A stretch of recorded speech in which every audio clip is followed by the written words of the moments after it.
ভাড়া বেশি কারণে যাইতে পারিনি। আমার তো টার্গেট ছিল জামাকিরি যাওয়ার জন্য বলছিল আমাদেরকে 15,000 টাকা। আর এখানে বলছিল এখানে পাথর বড় পাথর দেখার জন্য এখানে বলছিল 10,000 টাকা। আচ্ছা, আপনি তো কোথায় থেকে আসছেন? আমরা চাঁদপুর থেকে আসছিলাম।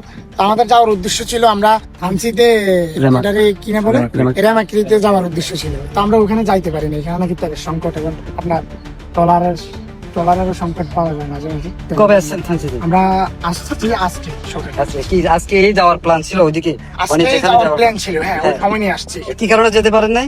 যাইতে পারি নাই ওখানে। প্রথমত সিজনের কারণে টাকাটা বেশি, দ্বিতীয়ত তেলের সংকট। তেলের সংকট এটা কেমনে বুঝলেন? কথা তেলের সংকট আমাদেরকে জানানো বলা হয়েছিল। কোথায় থেকে বলা হয়েছে? বলা হয়েছে তো এখানে লোকজন বলছে, প্রায় বলছে মোটামুটি সবাইকে জিজ্ঞেস করছি, সবাই বলছে এই কথা।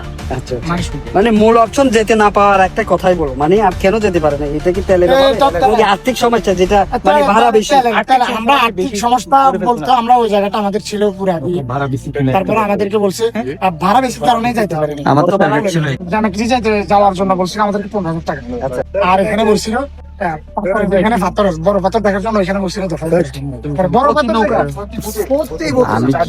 আমরা যেটা জানতে পারলাম, আসলে মূল সমস্যা হলো তেলের দাম যেহেতু বেশি, সেই হিসেবে ওনাদের ভাড়াও বেশি। জি।